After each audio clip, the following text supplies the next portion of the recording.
This video is based on the Math Prep and Learning Lab fraction review, question number 5, which is about adding and subtracting fractions and rational expressions. So I like to make a card that has all the rules that I'm going to need.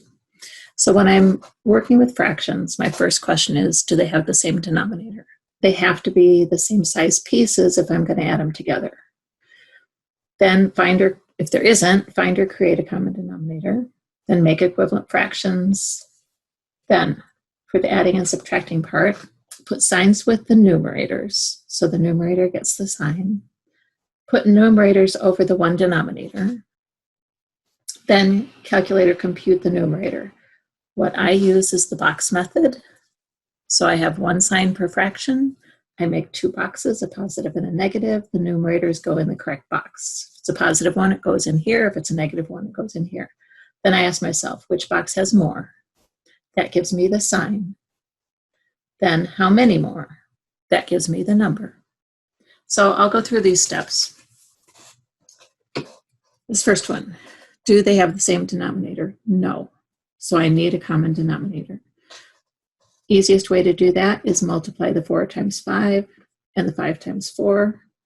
Then I need to multiply the numerator by the same value so that I have 5 over 5, which is 1. Here I have 4 over 4. These can be different, but these have to be the same. 4 over 4 is 1. So now I'm going to have a denominator of 20. 5 times 4, 5 times 4. My denominator is 20. I just put it once so I don't get confused and end up adding my denominators, which I'm not supposed to do. Then the numerator gets a sign. 5 times 1 is a positive 5. Here I need to just pick one sign. I can disregard a positive, but I should never disregard a negative. The negative wins out, so it's going to be the negative sign. 1 times 4 is 4. Now I'm going to add the numerators. I have a positive box and a negative box. The 5 goes in the positive box, the 4 goes in the negative box. Which box has more? Well, 5 is more than 4, so this one has more. So the sign of my answer is going to be a positive. How many more? 5 is 1 more than 4, so it's 1 over 20. Now this one, you didn't have to do this. 5 minus 4, you know that, so you wouldn't have to mess with that. But that's my final answer. If I could reduce it, I would. Next one. They have a common denominator, so I don't have to do anything except have one denominator, then I have a negative 6 and a positive 1. I need to do this computation, so I do a positive box and a negative box. The 1 goes in the positive box, the 6 goes in the negative box, and my question is, which box has more? The negative box has more, so the sign of the answer is going to be negative. How many more? Well, 6 is 5 more than 1. 6 is 5 more than 1. If I wasn't sure, I could go 1, 2, 3, 4, 5, 6. 5 more than 1. Denominator is 7, so the answer is negative 5/7. This is a rational expression because it has a variable in it. The denominator is the same, so I can just, I guess I'll go down here. I have negative 5 plus 7, and then I just deal with the numerators. So if I have a positive box and a negative box, 7 goes in the positive, 5 goes in the negative. Which box has more? The positive box has more. How many more? Well, 7 is 2 more than 5. So it's positive 2 over m. We don't have to put the positive sign in the answer. This one, the denominator is the same. So I'm going to be adding 10 plus 3. I don't need the boxes for that. 10 plus 3 is 13. That I can reduce. 13 divided by 13 is 1. So my final answer is 1. Here I have x is the denominator. Numerators are 13 and negative 11. 13 minus 11 is 2. So 2 over x. Same denominator.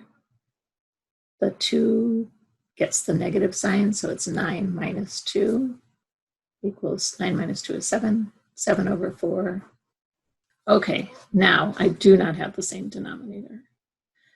But when I look at these, I could multiply this times 5 and this times 25, but then my numbers would get bigger than they need to be. If I look at the smaller number of the two denominators, can I multiply this by something to make it be this? Yes, I can multiply this by 5 and it'll be 25. So then I multiply the numerator by 5 also. So now I have a denominator of 25, because this is 25, when 5 times 5 is 25.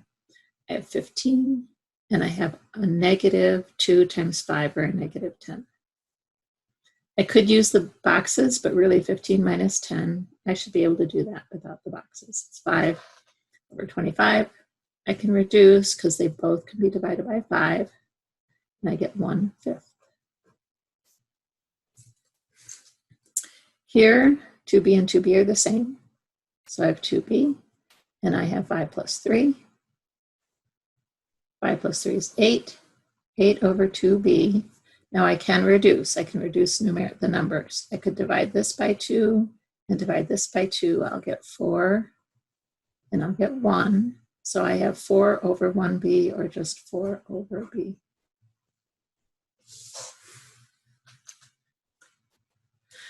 Here, I have 9y as the denominator.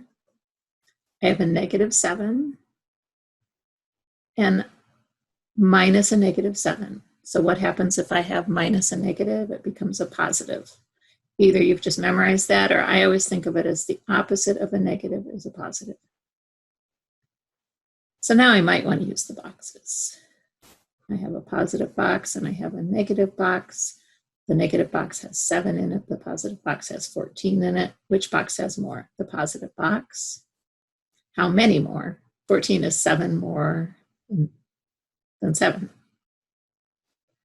Or I could have gone 7, 8, 9, 10, 11, 12, 13, 14, and that's 7.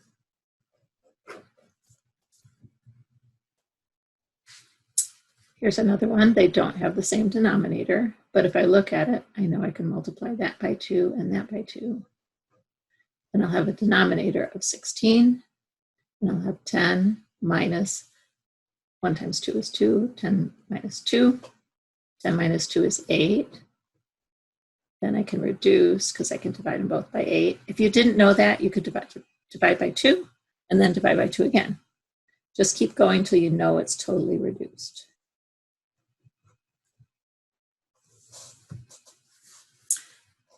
This one, first I'm going to recopy it. Well, first I'm going to find a common denominator. Again, we already did the 8 and 16, so I know I can multiply that by 2 to get 16. So I have a denominator of 16. I have a negative 3. 2 times 1 is 2, and the opposite of a negative is a positive. So negative 3 plus 2 equals over 16 equals, and if I do a positive box and a negative box, the 2 is positive, the 3 is negative. Which box has more? The negative box. How many more? 1. There's my answer. 1 more. So this one, I look at the smaller one. Can I turn it into a 5? I'd have to multiply it times 2.5 or 2.5. I don't want to get into decimals. So no, I can't easily multiply it by something to make it turn into 5. So I'm going to multiply this fraction by 2 over 2 and this fraction by 5 over 5. Just multiply them by the opposite denominator. Then I have a denominator of 2 times 5, which is 10.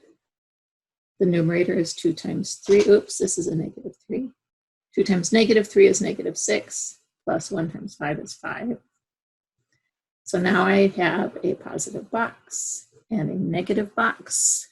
The negative box has 6, the positive box has 5. Which box has more? The negative box. How many more? Well, 6 is 1 more than 5, so it's negative 1/10.